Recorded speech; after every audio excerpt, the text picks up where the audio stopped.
नमस्कार, मैं हूं आपके साथ इशिका जैन। आज हम बात करेंगे युवाओं के बारे में, युवाओं की सबसे बड़ी परेशानी के बारे में, जो है शिक्षा और रोजगार। एक युवा, एक यंगस्टर जो कि शिक्षा और रोजगार के बीच में तालमेल नहीं बिठा पाता है। आज का युवा पढ़ाई तो कर लेता है, पढ़ाई में स्कोर्स भी उसे अच्छे प्राप्त होते हैं, लेकिन बाद में बात आती है जॉब की और रोजगार की, जिसके बारे में बहुत सी युवा आजकल बहुत ज्यादा टेंशन में रहते हैं। उन्हें बहुत ज्यादा इस बारे में चिंता रहती है।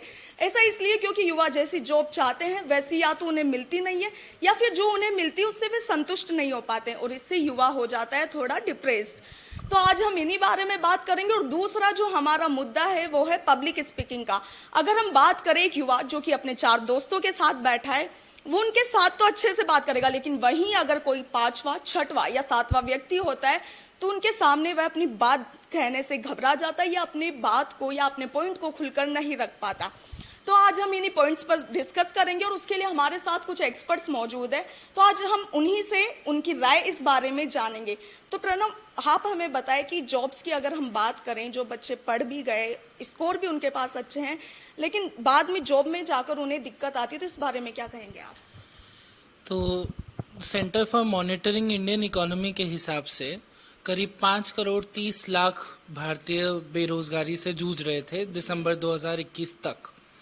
इसका एक बहुत बड़ा कारण है हमारे देश में उद्यमियों को जो इनकरेजमेंट मिलना चाहिए, जो उनको प्रोत्साहन मिलना चाहिए, वो नहीं मिलता है। ये हमको समझना पड़ेगा कि उद्यम के साथ एक अनिश्चितता जुड़ी हुई है, एक इनडिसीजन जुड़ा हुआ है। तो एक तो हमें उद्यम के आधार वाली अर्थव्यवस्था का बनना ज़रूरी है। हम बन भी रहे हैं। भारत आज विश्व का 3रा सबसे बड़ा स्टार्टअप कंट्री है, और यूनिकॉर्न्स के मामले में हम टॉप 10 यूनिकॉर्न प्रोड्यूसिंग कंट्रीज में आज आ चुके हैं। तो जो हमारी वर्तमान सरकार का या पिछली सरकारों का भी जो एक उद्देश्य था कि भारत को एक उद्यम आधारित अर्थव्यवस्था बनाना, एक विकासशील अर्थव्यवस्था बनाना, उसके लिए ये ज़रूरी है कि जो नंबरों का आधार है हम उसको कम करें, और जो प्रति व्यक्ति जो उसकी काबिलियत है उस पर ध्यान दें। दूसरी चीज़ कि कई बार क्या होता है, छात्र या तो अपने दोस्तों के संपर्क में आकर या अपने माता पिता के संपर्क में, उनके दबाव में आकर कई ऐसे विषयों का चयन कर लेते हैं जो उनकी इच्छा के अनुकूल नहीं होता। तो ऐसे में फिर बेरोजगारी की समस्या इसलिए आ जाती है क्योंकि जब आपने पढ़ा ही बेमन से है तो आपके नंबर कहाँ से आएंगे। तो उस हिसाब से भी ये ध्यान रखना ज़रूरी है। तीसरी चीज़ है कौशल विकास। कौशल विकास इसलिए आवश्यक है क्योंकि कागज़ पर जितने भी अंकों, अगर आपको आपके व्यवसाय के संबंधित कौशल नहीं मालूम तो आप कमज़ोर पड़ जाएंगे। इसका एक आसान सा उदाहरण है कि मैं जिस व्यवसाय की तरफ बढ़ रहा हूँ वो शोध का व्यवसाय है, रिसर्च बेस्ड इंडस्ट्री है। तो अगर मुझे MS एक्सेल नहीं आएगा, मुझे पाइथन नहीं आएगा, या मुझे स्टेटा नहीं आएगा, तो मैं कमज़ोर पड़ जाऊँगा। तो कौशल विकास, उद्यम आधारित और विषयों की पसंद के अनुकूल काम करने वाली हमको एक भारतीय खेप खड़ी करनी है, जिसके हिसाब से मुझे लगता है, क्योंकि जो आपकी बेरोजगारी है वो कभी भी शून्य नहीं हो सकती। तो प्रणव, आपने कहा सब्जेक्ट सिलेक्शन के बारे में, बट जो बच्चा, जो स्टूडेंट 10th को अभी पास आउट कर रहा है, तो शायद उसके पास इतना नॉलेज नहीं होता है कि मुझे उस टाइम पर क्या सब्जेक्ट लेना चाहिए। तो ऐसे बच्चों को कैसे गाइड करना चाहेंगे? ऐसे में कई फर्म्स हैं, जैसे मेरे बगल में मेरे मित्र भी बैठे हैं और सिटी 1 इनिशिएटिव के संस्थापक भी हैं ये, तो वो ऐसी चीज़ों में आपकी सहायता करते हैं। ठीक है, तो फिर इन्हीं से जानते हैं। अविनाश, आप बताएं कि आप क्या गाइड करना चाहेंगे ऐसे स्टूडेंट्स को? मैं हूँ शिवांश, सिटी 1 इनिशिएटिव के फाउंडर एंड CEO, एज ने बताया, संस्थापक। हम जो विद्यार्थी होते हैं, भले वो एक 3री कक्षा में पढ़ने वाला बच्चा हो या फिर वो एक कॉलेज में पढ़ने वाले विद्यार्थीगण हो, उनको हम 21वीं सदी के कौशल यानी 21st सेंचुरी स्किल से उनका परिचय कराते हैं। वो बेसिकली ये होते हैं कोई भी ऐसे स्किल, कोई भी ऐसे कौशल जो स्कूल में या कॉलेज में डायरेक्टली आपको नहीं पढ़ाए जाते हैं, जैसे कि पब्लिक स्पीकिंग, पर्सनालिटी डेवलपमेंट, कैसे उनका व्यक्तित्व बढ़ाना है, कैसे वाद विवाद करनी है, इंटरव्यू के लिए कैसे प्रिपेयर करना है, लिंक्डइन डिजिटल मार्केटिंग में अपने आप को कैसे सर्वश्रेष्ठ बनाना है, और बहुत सारे अदर स्किल्स। और इसके ही रिगार्ड में हमने अभी 75 से ज़्यादा वर्कशॉप्स, यानी हम कार्यालय करा चुके हैं, हम 75 से ज़्यादा ऑलरेडी करा चुके हैं, और 5000 से ज़्यादा विद्यार्थीगण ऑलरेडी हमारे साथ इसमें जुड़ चुके हैं। भारत और भारत से आगे के भी, जैसे मैंने नॉटिंगम में था, वहाँ पे मैंने कल्चर स्प्रेड किया, वहाँ पे भी बहुत बातचीत हुई, वाद विवाद हुआ। शेफील्ड में किया, इंडिया में भी हम कर रहे हैं, अभी रिसेंटली भी हमने ऑफलाइन काफ़ी कराया है और आगे भी हम कराते रहते हैं इससे related. Okay, that is good Avinash, but मेरा जो मेन पॉइंट है वो है कि जो बच्चा 10th को अभी पास आउट कर रहा है, उसके पास जो सबसे मेन क्वेरीज होती है वो होती है एक सब्जेक्ट सिलेक्शन, और सब्जेक्ट सिलेक्शन के बाद कि जिस सब्जेक्ट में मुझे जो करियर बनाना है उसमें कितना स्कोप है, इस चीज को लेकर बच्चे के या स्टूडेंट के माइंड में क्लियरिटी नहीं होती है। तो ऐसे लोगों को क्या सपोर्ट की जरूरत होती है, क्या नॉलेज की जरूरत होती है? तो मेरे हिसाब से सबसे पहले तो उनको ये चीज़ पता होनी चाहिए कि कौन सी स्ट्रीम, कौन सी राहें हैं जो मुझे देखनी है। जबकि फॉर एग्जांपल हम देखते हैं कि कोई भी बच्चा है वो समझता है कि मैं पीसीएम लूंगा तभी मैं इंजीनियरिंग करके आगे कोडर बन सकता हूँ। ये गलत है। हम बीकॉम लेके भी कोडिंग सीख सकते हैं। इसका सबसे आसान उदाहरण ये है कि हम बीकॉम लेके आगे एमसीए कर सकते हैं, उससे कोडिंग कर सकते हैं। सो इसका बेस्ट तरीका ये है कि उनको जो इंडस्ट्री एक्सपर्ट्स हैं, जो उनके बड़े मित्रगण हैं थोड़े, उनसे दोस्ती रखनी है, जो मैं जिसको कहता हूँ 50-50 रूल। 50% ऐसे मित्र बनाएं जो आपके साथ के हों, 50% ऐसे मित्र बनाएं जो आपसे 4-5 साल बड़े हों, जो आपको बता सकें कि किस राह पे जाना है, कौन सी ऐसी पर्टिकुलर स्ट्रीम है, क्या वो साइंस है, क्या वो मैथ्स है, क्या वो कॉमर्स है, ह्यूमैनिटीज आर्ट्स है जो अच्छी है।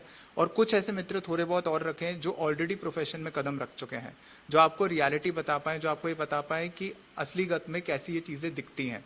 सो ये उनको करना बहुत ज़रूरी है, और इसके लिए काफ़ी सारे करियर टेस्ट होते हैं, काफ़ी सारे ओरिएंटेशंस होते हैं जिसके थ्रू वो जा सकते हैं। ऑनलाइन काफ़ी सारे यूट्यूब पे अभी वीडियोस दिखते हैं जिसके थ्रू वो चीज़ें लर्न कर सकते हैं। ठीक है अविनाश, आप कहते हैं कि आप पब्लिक स्पीकिंग के एक्सपर्ट हैं, जैसा कि आपने हमें बताया। तो पब्लिक स्पीकिंग में अगर कोई स्टूडेंट या कोई भी यूथ का कोई भी जन जाना चाहता है तो उसके सामने सबसे बड़ी प्रॉब्लम या उसे सबसे बड़ा डर जो होता है वो होता है fear of stage, lack of confidence. उसे ये लगता है कि भाई मैंने ऐसा बोल दिया तो शायद ये लोग मेरा मजाक बनाएंगे, शायद मेरी बात गलत हो जाएगी। तो उन्हें क्या आप एडवाइस करना चाहेंगे कि फियर ऑफ स्टेज को कैसे भगाया जाए, क्या किया जाए? तो मैं शिवांश ये कहना चाहूँगा इस पे सबसे पहले कि जब हम स्टेज पे जाते हैं, हमें सबसे पहले कोई इवेंट हो, कहीं पे हमें न्योता दिया गया हो, पहले हमें सबसे पहली चीज़ें करनी है 15-20 मिनट पहले पहुंचना है। उससे तो दिमाग में उलझन और टेंशन है वो कम होती जाएगी। और स्टेज पे हमें चलना है, फ्री, जैसे फ्री चलते हैं, फ्री वॉक कहते हैं, उसको चलना है। उससे क्या होगा, हमें जो ऑडियंस है, जिन लोगों से हम बातचीत करना चाह रहे हैं प्रेम से, वो हमें देख लेंगे, वो जान जाएंगे कि ठीक है ये अप्रोचेबल है, इंसान हमसे बातचीत करने आए हैं। दूसरा तरीका ये है, कभी भी स्टेज पे आप जाएं या कहीं भी जाएं, पेपर का सहारा ना लें। पहले से तैयारी करके जाएं, कुछ भी करें, आप थोड़ा बहुत उसे रट भी लें, कुछ भी करें, बट पेपर ना रखें कभी स्टेज पे। पेपर रहेगा तो सपोर्ट रहेगा, और पेपर नहीं रहेगा, जो निकलेगा वो मन से निकलेगा, आपके हृदय से निकलेगा, वो सच होगा, और आप उसको कॉन्फिडेंस के साथ में बोलेंगे, और आपके अंदर एक नई टाइप की ऊर्जा आएगी, एक नई टाइप की एनर्जी जनरेट होगी। और तीसरा जो मैं ये बताना चाहूंगा वो ये है कि जो भी आप अपना कंटेंट रखें उसमें एक टेक्निक यूज करें, PBS, pause breathe speak. Pause मतलब रुकना, ब्रीथ मतलब सांस लेना, स्पीक मतलब बोलना। इससे क्या होगा, आप जब भी कोई लाइन बोलेंगे, आप बीच में जो करते हैं वो नहीं बोलेंगे, रुक जाएंगे, आपके दिमाग में एक स्थिरता आ जाएगी। जब सांस लेते हैं तो जो आप गलत भी बोलने वाले होते हैं, आप 2 बार सोचते हैं, आपके दिमाग में वो ध्वनि 2 बार बजती है, वो रुक जाती है। और फिर जब आप उसको वापस बोलेंगे, जब आप स्पीक करेंगे, उसको जो आएगा वो सबसे प्योरेस्ट फॉर्म होगा, सबसे आधुनिक फॉर्म होगा, और आप गलती से भी कभी गलती नहीं करेंगे। सो ये PBS टेक्निक मैं बताना चाहूँगा। हर्ष, मैं जानना चाहूंगी कि आज जो भी यंगस्टर्स है उन्हें सबसे बड़ा वो रहता है कि यार मेरी सिर्फ गवर्नमेंट जॉब लगनी चाहिए या प्राइवेट मुझे सेक्टर में नहीं जाना है, तो उस बारे में क्या कहना चाहेंगे कि प्राइवेट क्यों नहीं या फिर गवर्नमेंट ही क्यों? देखिए, हमारे देश में एक इमेज बनी हुई है कि गवर्नमेंट जॉब्स जो हैं वो बहुत अच्छी होती हैं, उनमें रिलायबिलिटी होती है, मतलब बहुत सारी छूटें होती हैं। इसलिए हमारे जो यंगस्टर्स हैं वो गवर्नमेंट जॉब की तरफ थोड़ा ज़्यादा प्रभावित होते हैं। तो उन्हें हमें ये समझाना ज़्यादा ज़रूरी है कि गवर्नमेंट जॉब्स में जो रिलायबिलिटीज़ हैं वो आजकल प्राइवेट जॉब्स में मिलना स्टार्ट हो गई हैं। जैसा आपने देखा होगा, बैंक की जो जॉब्स होती हैं उसमें भी आजकल बहुत रिलायबिलिटीज़ हैं। और दोनों जो जॉब्स हैं वो दोनों फील्ड आपके हिसाब से आपको चूज़ करना है कि कौन सा आपके लिए सही है। अगर आपको लगता है कि आपके लिए गवर्नमेंट जॉब सही है तो आप उधर जाइए। जैसे मेरा माइंडसेट ये है कि मुझे ना गवर्नमेंट जॉब में जाना है ना प्राइवेट जॉब में जाना है, सबका अलग अलग होता है। तो आप पहले से निश्चय कीजिए, अपना पहले से डिसीजन लीजिए कि आपके लिए कौन सी फील्ड ज़्यादा बेहतर है। तो वही है, उसके लिए आपको अपनी जो स्किल्स है उसको इम्प्रूव करना होगा। सबसे पहली बात तो ये है, गवर्नमेंट जॉब्स आजकल इंडिया में बहुत ज़्यादा वो हो गई है, मिलना मुश्किल हो गई है, क्योंकि कंपटीशन जो है वो बहुत है, इसलिए। तो इसके लिए आपको अपनी स्किल्स, जो पब्लिक स्पीकिंग स्किल्स है, उसके ऊपर वर्क करना होगा शुरू से ही। जैसे आज बच्चा 4th-5th क्लास में होता है तो उसके अंदर एक भय रहता है कि मैं आगे स्टेज पे नहीं जाऊंगा, मेरे अंदर भी था बहुत पहले, तो वो भय को निकालना बहुत ज़्यादा ज़रूरी है। उसके लिए मैं मेरे जो जूनियर्स होते हैं उनको यही राय देता हूँ कि आप स्टेज पे जाइए, आगे जाइए। आगे जब आप बढ़ेंगे तो धीरे धीरे वो आपकी जो चीज़ें हैं वो इम्प्रूव होगी। ठीक है मुस्कान, बीइंग ए स्टूडेंट, आप अभी लॉ की पढ़ाई कर रहे हैं, आप स्टूडेंट हैं, तो आपने कैसे डिसाइड किया था जब आपने 10th पास आउट करी या कि मुझे इसी फील्ड में जाना है? आपने क्या क्या हर्डल्स आपने फेस किए, तो उसके बारे में थोड़ा बताएं। मैंने लॉ का डिसीज़न ऐसे लिया कि मुझे बोलना बहुत पसंद था, मेरी डिबेटिंग स्किल्स अच्छी थी और मुझे लगा कि अगर मैं इस फील्ड में आगे जाती हूँ तो मेरे को लोगों को इम्पैक्ट देना था ताकि वो लोग भी बोलना सीखे। मैं भी मेरे जूनियर्स को यही कहती हूँ कि आप स्टेज पे जाओ, आप 2 नहीं तो मतलब 10 नहीं तो 2 लाइनें तो बोलोगे ही बोलोगे। तो जैसे आप एक जगह से शुरू करते हो वहाँ से शुरू करो और आगे बढ़ो। आज नहीं तो कल वो जो डर होता है वो आपके मन से निकल जाएगा और आप आगे जाके मतलब ये सारी जो चीज़ें हैं आज की 21st सेंचुरी में हमारे बहुत इम्पॉर्टेंट है। पब्लिक फियर जो लोगों में है उनको निकालना बहुत बहुत ज़रूरी है, क्योंकि आज हम कहीं पे भी खड़े होते हैं, अगर हम 2 जनों से बात करने में झिझकते हैं तो फिर हमें आगे ही मुश्किल आएगी। हम कैसे 100 जनों के सामने खड़े होकर कुछ बोल पाएंगे। तो मेरा यही मानना था कि मुझे ये जो डर था, जो थोड़ा बहुत भी था या फिर आगे मेरे दोस्तों को भी था, ये सब निकालना था और मुझे भी एक इम्पैक्ट क्रिएट करना था कि जो लोग ऐसे झिझकते हैं पब्लिक स्पीकिंग के लिए वो डर उनके मन से निकल जाए। इसलिए मैं इस फील्ड में आई। ओके, तो एक बार फिर से अविनाश मैं आपका रुख करना चाहूँगी। जी शिवांश, मैं आपका रुख करना चाहूँगी।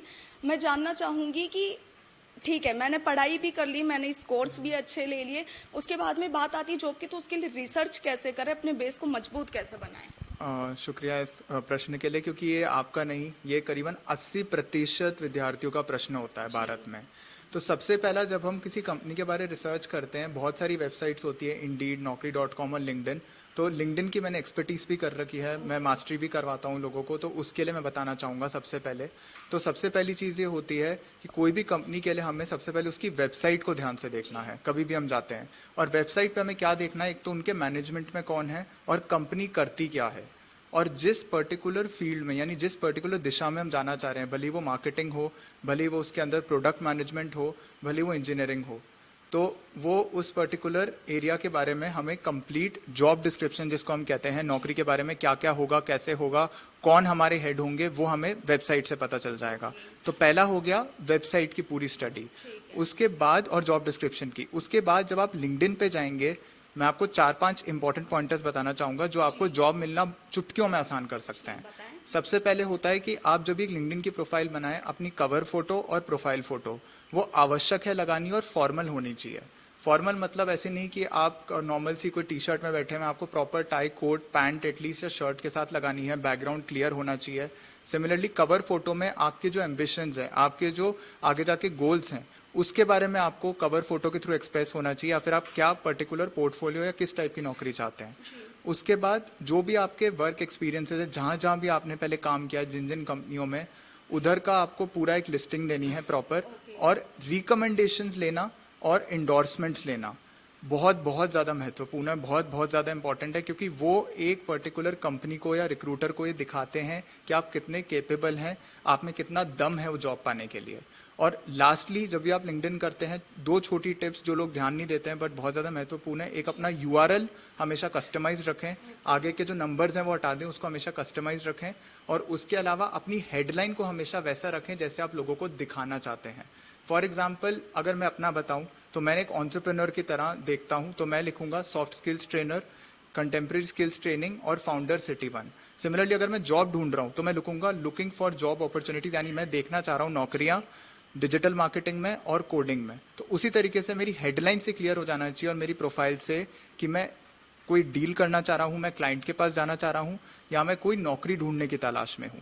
और एक इंपॉर्टेंट फैक्ट, फेसबुक से ज्यादा लिंक्डइन प्रेफर्ड है लोगों के लिए, almost 700% for generating Leeds and generating jobs. तो फेसबुक है, बट जब आप बात करते हो नौकरी लेने की, तो लिंक्डइन आपको 700% ज्यादा लीड्स दिलवाता है उस केस में।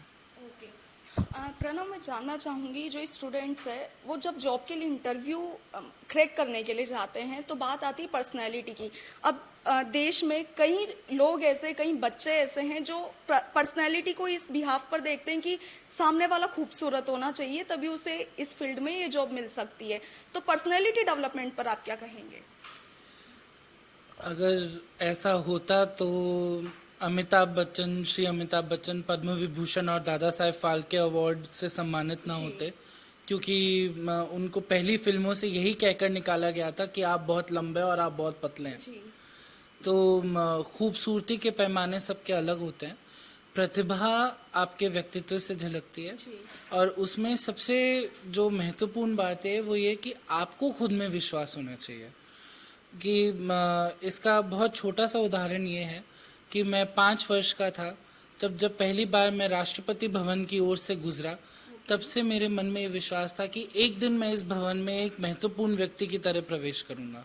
अभी तक वो संभव नहीं हुआ है, पर मेरी प्रतिभा पर मुझे इतना विश्वास है कि भविष्य में कभी ऐसा कोई अवसर आएगा जो मैं खुद कमाऊंगा उस जगह पर जाने के लिए। तो खुद पर विश्वास। दूसरी चीज़ कि आपको अपनी भाषा पर विश्वास होना चाहिए। आज बहुत हम एक भाग्यशाली युग में हैं जहाँ पर हमारी मातृभाषा को और अन्य भाषाओं को उतना ही सम्मान मिल रहा है जितना कि अंग्रेज़ी को मिला करता था। इसका मतलब ये नहीं है कि अंग्रेज़ी की महत्ता कम हुई है, इसका मतलब ये कि और भाषाओं की महत्ता बढ़ी है। और जो हमारी सोच है ना कि एक ऊपर आए तो एक का नीचे जाना ज़रूरी है, ऐसा नहीं है। भारत में बहुत जगह है, बहुत लोगों के लिए जगह है, बहुत भाषाओं के लिए जगह है। तीसरी, जब आप संवाद की बात करते हैं तो इंटरव्यू को हम ऐसे देखते हैं कि हमसे सवाल पूछेंगे और हमें जवाब देने हैं, पर वो है क्या वास्तव में? वो एक संवाद है, आपके कार्यशैली से संबंधित संवाद है, आपके शैक्षणिक काबिलियत से संबंधित संवाद है। तो उसमें घबराहट नहीं होनी चाहिए। खुदा ना खास्ता किसी सवाल का जवाब नहीं भी आए तो आप पूरी ईमानदारी से कह सकते हैं कि माफ़ कीजिए लेकिन मुझे इसका जवाब नहीं पता, क्योंकि वो ये नहीं जानने के लिए बैठे कि आपको आपकी हर थ्योरी का या आपको आपके हर शैक्षणिक सिद्धांत का जवाब मालूम है या नहीं। वो ये देखने के लिए बैठे हैं कि हम जिस कार्य के लिए इस व्यक्ति को ढूंढ रहे हैं वो इसके लायक है या नहीं।